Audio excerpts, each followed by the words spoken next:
নমস্কার বন্ধুরা, আমি পিয়ালি। আজ আমি আপনাদের একটি কেকের রেসিপি শেয়ার করব। আর এই কেকটি খুবই দুর্দান্ত খেতে হবে, যে কেউ বানিয়ে নিতে পারবেন খুবই কম সময়ে, খুবই সহজ উপায়ে, খুবই সহজভাবে বানিয়ে নিতে পারবেন আপনারা। এখানে কেকটি বানানোর জন্য আপনি ময়দা নিয়েছি প্রথমে 1 কাপ, তারপর নিচ্ছি বেকিং সোডা, আর নিচ্ছি বেকিং পাউডার, আর নিয়ে নিচ্ছি কোকো পাউডার নিচ্ছি 2 চামচ। এবার সব উপকরণগুলোকে ভালোভাবে মেখে নেব। আমি মেখে এবার একটা চালুনির সাহায্যে এভাবে চেলে নেব। চাল হয়ে গেলে এইভাবে একটা হ্যান্ড উইক্সের সাথে দেখুন এইভাবে মেখে নিতে হবে। অল্প অল্প দুধ দিয়ে একটা হ্যান্ড উইক্সের সাথে আমি মেখে নিচ্ছি ব্যাটারটাকে।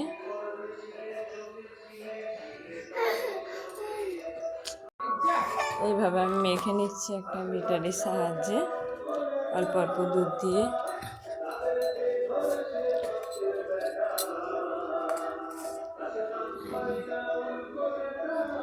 এভাবে আপনারা অল্প অল্প দুধ দিয়ে কিন্তু ভালোভাবে এইরকম মেখে নেবেন। এবার এখানে আমি দিয়ে দিচ্ছি তেল দিয়ে দিচ্ছি অল্প পরিমাণে, আর দিয়ে দিচ্ছি চিনি। আপনারা চিনিটা আপনার মিষ্টি অনুযায়ী দেবেন, আপনারা কীরকম মিষ্টি খাবেন সেই অনুযায়ী দেবেন চিনিটা। দিয়ে আবারও আমি ভালোভাবে মেখে নিচ্ছি। দেখুন এইরকম থিকনেস হয়েছে। এবার আমি ঢাকা দিয়ে রেখে দেব। এবার যেই পাত্রে কেকটি রেডি করব সেই পাত্রে আমি তেল মাখিয়ে আগে থেকে রেডি করে নিয়েছিলাম। এই যে আবারও আমি ভালোভাবে ফেটে সেই পাত্রে আমি ব্যাটারটিকে ঢেলে দিচ্ছি। দেখুন দিয়ে এইভাবে 2-3 বার ট্যাপ করে নিচ্ছি। আর এখানে আমি জল বসাতে দিয়েছি, জল ফুটতে আরম্ভ করেছে। এবার আমি বসিয়ে দেব ব্যাটারটিকে।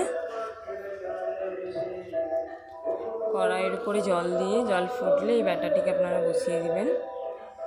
এবার আমি ঢাকা দিয়ে রেখে দিচ্ছি, হতে দেবো 40 থেকে 45 মিনিট।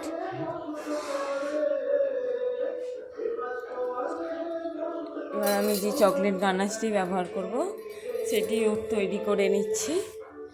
একটি পাত্রে আমি নিয়ে নিলাম চিনি।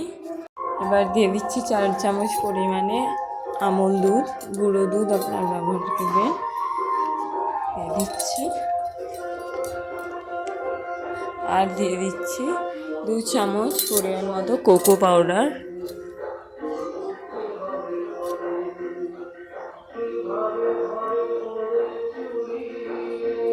এবার সব ভালোভাবে মিশিয়ে নেব।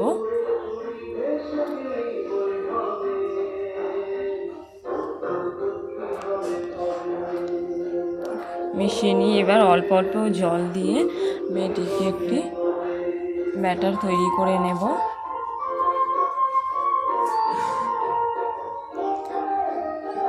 খুব পাতলা আমি করব না। এই যে আমি গ্যাসে বসিয়ে দিয়ে এবার ফোটাতে আরম্ভ করেছি।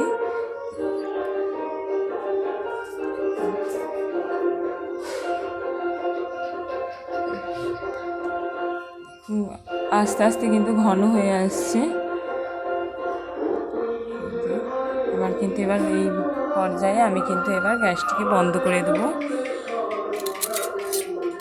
এই যে দেখুন আমার কেকটিও রেডি হয়ে গেছে। এরকম একটা কাঠির সাহায্যে আপনারা দেখে নেবেন হয়ে গেছে কিনা। এই যে হয়ে গেলে পুরো পরিষ্কার কাঠিটা বেরিয়ে আসবে। এবারে একটা সুতো নিয়েছি আমি। আমার বন্ধুরা, আমার কিন্তু কেকটা খুব ফুলে কিন্তু অনেকটা উঁচু হয়ে গেছে। আমি সেই জন্য সমান করে কেটে নেব উপরের অংশটা। এই যে আমি প্রথমে ডিমোল্ড করে নিচ্ছি বাটি থেকে, তারপরে আমি উপরের অংশটা এইভাবে সুতোর সাহায্যে কেটে নেব।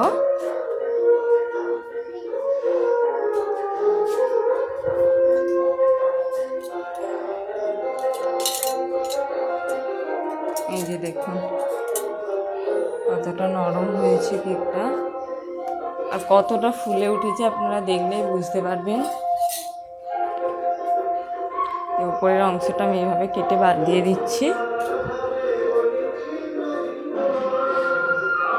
একটা সুতোর সাহায্যে, আপনারা ছুরির সাহায্যেও কেটে বাদ দিয়ে দিতে পারেন।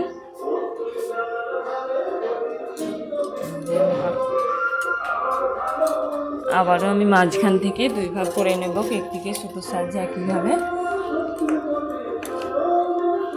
আর পেছনের এই কাগজটিকে আমি এবার তুলে দেব।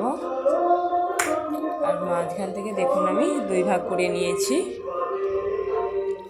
এবার আমি যে চকলেট গানাশটি তৈরি করে রেখেছিলাম সেটি একটি লেয়ার বসিয়ে দিয়ে দেব। ভালোভাবে চারিদিকে ছড়িয়ে দেব। কেকটি কিন্তু দেখেই বুঝতে পারছেন আপনারা কতটা জালিদার হয়েছে। চারিদিকে দিয়ে দেওয়ার পরে আমি এর উপর থেকে আবারও একটি লেয়ার দিয়ে দেব।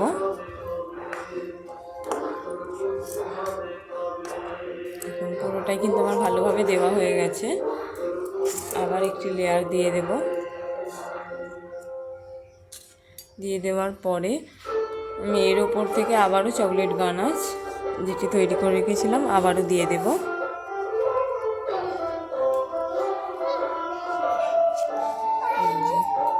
দিয়ে দিচ্ছি। দিয়ে আবারও ভালোভাবে চারিদিকটা ছড়িয়ে নেব। এইরকম আমি বিস্কিট নিয়েছি গার্নিশ করার জন্য।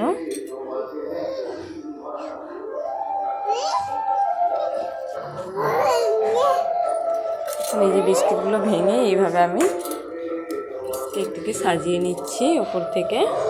আপনারা আপনাদের পছন্দ মতো সাজিয়ে নেবেন।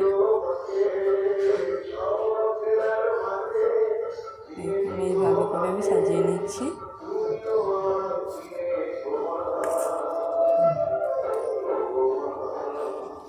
আর এইভাবে আমি একটু অল্প ক্যাডবেরি দিয়ে এই যে ওপর থেকে সাজিয়ে নিয়েছি। দেখুন কেকটা দেখতে কতটা সুন্দর হয়েছে। দেখতে যেমন সুন্দর হয়েছে, ওটা খেতেও কিন্তু খুবই সুন্দর হয়েছে। আপনারা একবার বাড়িতে বানিয়ে দেখতে পারেন।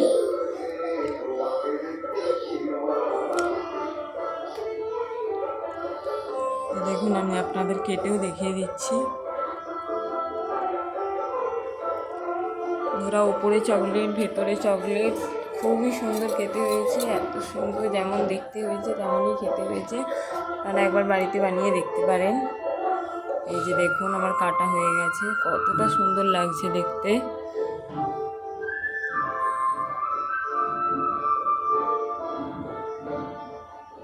ধন্যবাদ বন্ধুরা এতক্ষণ ভিডিওটিকে দেখার জন্য।